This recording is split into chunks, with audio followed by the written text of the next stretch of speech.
옛날 옛적 프랑스의 작은 마을에 로시라는 용감한 소녀가 살고 있었습니다. 로시는 마을 변두리에 있는 마법의 숲에 대한 이야기를 듣고 자랐습니다.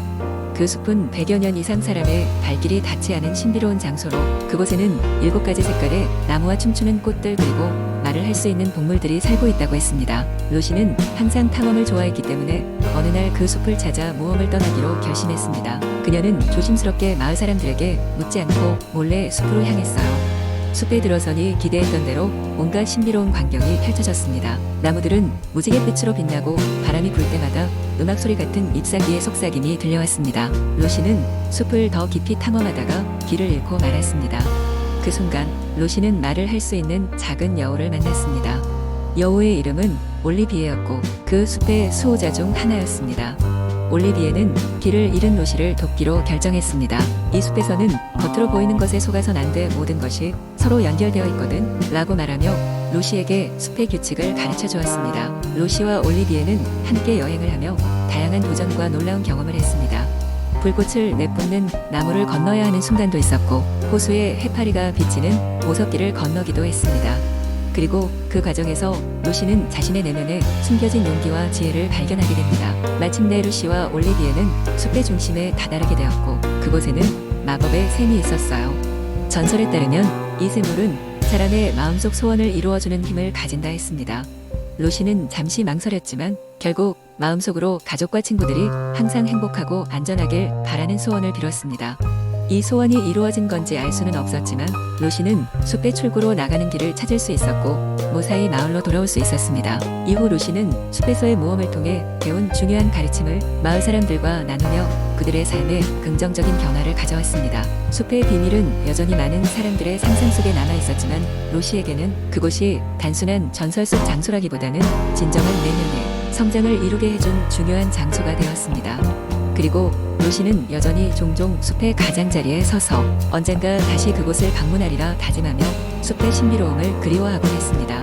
두 번째 이야기. 옛날 프랑스의 중부에 위치한 아름다운 지방에는 레뱅이라는 이름의 백작이 살고 있었습니다. 그는 자신의 지혜와 용기로 유명했지만 그의 영지를 가로지르는 어두운 마법의 숲에 대해서는 항상 고민이 많았습니다. 그 숲은 희미한 안개와 기묘한 소리로 뒤덮여 있으며 들어간 자는 좀처럼 무사히 돌아오지 못한다는 전설이 있었습니다. 레뱅 백작은 숲에 대한 두려움을 극복하고자 마음을 먹고 어느 날 아침 일찍 여행을 떠났습니다. 1000가지 이야기 속의 괴물과 마주할 결심을 한 그는 은둔자들이 모여 사는 작은 마을에 도착하여 마을 어귀에서 만난 현자로부터 숲을 안전하게 통과할 수 있는 방법을 찾으려 했습니다.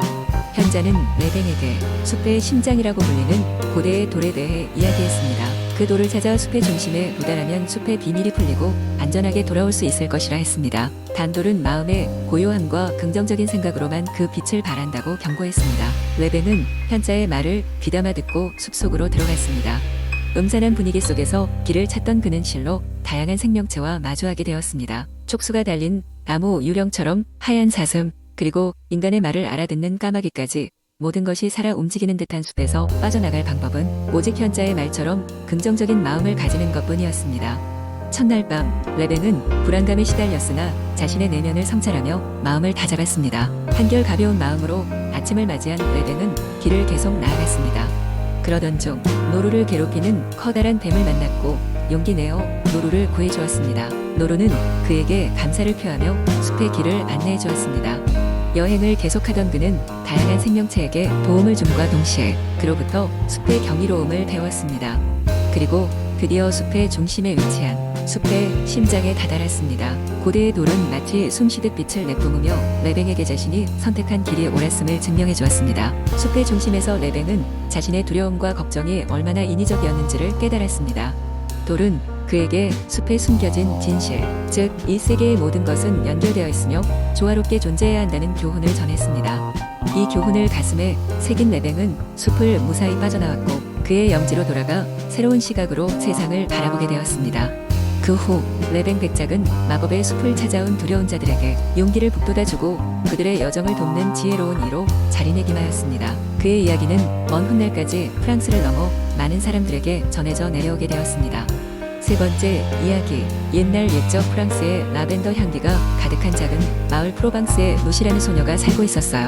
그녀는 항상 깊고 푸른 눈을 가진 영리한 소녀로 마을의 사람들에게 사랑받고 있었어요. 로시는 하루하루가 라벤더 향기와 함께하는 마을의 일상에 만족했지만 언젠가 라벤더가 저 너머의 세상을 탐험하고 싶다는 꿈을 품고 있었어요. 프로방스 마을에서는 매년 라벤더 축제가 열리곤 했어요. 그해도 어김없이 축제가 다가오고 있었고 마을 사람들은 축제 준비로 분주했어요. 로시도 축제를 도우려 라벤더 밭에 들어갔죠. 어느 날 로시는 우연히 밭 끝자락에 있는 오래된 오크 나무 근처에서 웬 낡은 책을 발견하게 되었어요. 호기심 많은 로시는 누가 봐도 낡아 보이는 그 책을 집어들었고 순간 그녀 주위의 시간이 멈춘 듯한 신비로운 경험을 하게 되었어요. 책을 집어든 순간 로시는 새로운 세계로 빨려 들어갔어요. 그곳은 햇살이 어두운 자주색으로 빛나고 모든 것이 마법처럼 빛나는 라벤더 꽃들로 덮여 있었어요. 이곳은 마법의 라벤더 밭이었죠. 거기서 로시는 작은 요정 한 명을 만났어요. 요정의 이름은 엘라였고 그녀는 이곳의 수호자였다고 해요.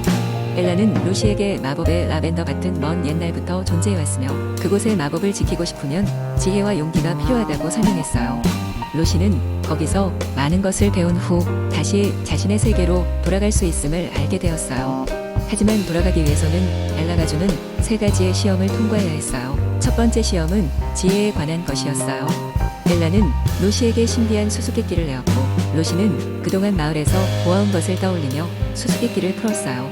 두 번째 시험은 용기에 관한 것이었어요. 로시는 엘라가 만들어낸 거대한 라벤더 곤충과 마주해야 했는데 로시의 침착함과 용기로 그것을 무찌를 수 있었어요. 마지막 시험은 마음의 순수함을 증명하는 것이었어요. 엘라는 로시에게 마법의 거울을 보여주었고 거울 속에 비친 자신의 모습을 통해 진정한 자신을 직면하게 했어요. 로시는 자신의 좋은 점과 나쁜 점을 모두 받아들이며 자신의 순수한 꿈과 바람을 깨닫게 되었어요. 로시는 모든 시험을 통과하자 엘라는 그녀에게 고마움의 표시로 마법의 라벤더 씨앗을 선물했어요. 이 씨앗은 로시가 마법을 더욱 많이 사용해야 할 때 힘을 줄 것이라고 했어요. 엘라는 로시에게 마지막으로 내가 성취한 것은 마법의 힘보다 내 스스로의 가치를 아는 것이 더 중요하다고 가르침을 주었어요. 마침내 로시는 마법의 라벤더 밭에서 벗어나 현실로 돌아왔고 손에는 엘라가 준 씨앗이 쥐어져 있었어요. 이후로 로시는 마을에서 이전보다 더 많은 사랑을 받으며 미래에 대해 더욱 희망적으로 변화된 삶을 살게 되었어요. 그녀의 모험은 마을 사람들에게도 전해져 시간이 지나도 오래도록 전해지는 전설이 되었다고 해요. 그리하여 로시는 자신의 꿈을 위해 시간과 공간의 한계를 뛰어넘는 용기와 지혜를 증명해냈고 마을 사람들 모두가 그녀의 이야기를 잊지 않게 되었답니다. 네 번째 이야기. 오래전 프랑스의 깊은 숲속에는 나무 요정들이 살고 있었습니다. 이 요정들은 숲의 평화와 조화를 유지하는 임무를 맡고 있었습니다. 그들은 자연 속의 에너지를 조종할 수 있는 힘을 가지고 있었는데 이는 나무들 사이에서 비밀스럽게 전해 내려온 것이었습니다. 이 숲에는 특히 빛나는 나무가 하나 있었는데 이 나무는 매일 저녁이 되면 은은한 빛을 발하며 마법의 노래를 불렀습니다. 이 나무를 중심으로 요정들은 모여 신비로운 축제를 벌이며 서로의 일상을 나누곤 했습니다. 하지만 사람들에겐 이 숲이 마법의 숲이라는 소문만이 전해졌고 사람들은 감히 들어오지 못했습니다. 이 마법의 숲 가장자리에 작은 마을이 있었고 그곳에 살던 한 소년 에밀은 늘 숲에 대한 궁금증으로 가득 차 있었습니다. 그는 마법과 모험을 좋아했으며 항상 언젠가는 숲 깊은 곳으로 들어가 마법의 나무를 찾아낼 꿈을 꾸곤 했습니다. 어느 날 에밀은 태양이 지기 전 몰래 숲으로 들어갔습니다. 처음엔 조심스레 나뭇가지를 헤치며 나아갔지만 어느 순간 숲의 신비로운 공기에 매료되어 용감해진 그는 점점 더 깊숙이 들어갔습니다. 그러다 문득 발밑에서 부드러운 빛이 새어나오는 것을 발견했습니다. 그것은 바로 소문으로만 듣던 빛나는 나무였습니다. 에밀은 근처에 앉아 나무를 자세히 살폈고 곧 나무 아래 작은 구슬 같은 것을 발견했습니다. 그것은 요정들이 제조한 마법 구슬이었습니다. 그는 구슬을 손에 들자 갑자기 주변이 눈부시게 밝아졌습니다. 그 순간 요정들이 나타났고 에밀을 둘러싸며 그를 경계했습니다. 하지만 요정들의 수호자였던 위리한 요정은 에밀의 순수한 마음을 알아보고 그가 이곳에 온 이유를 물었습니다. 에밀은 진심을 다해 마법의 숲과 나무의 이야기를 듣고 싶다고 말했습니다. 이를 들은 요정들은 에밀을 신뢰하기로 결정하고 그에게 그들의 세계를 보여주었습니다.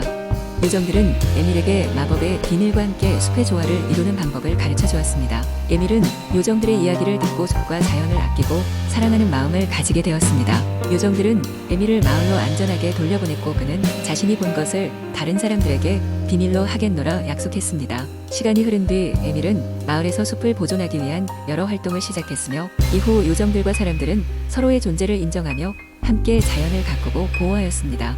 이렇게 하여 마법의 숲은 오랫동안 평화롭게 유지되었고 에밀의 이야기는 오랜 시간 동안 아이들에게 전해져 내려오게 되었습니다.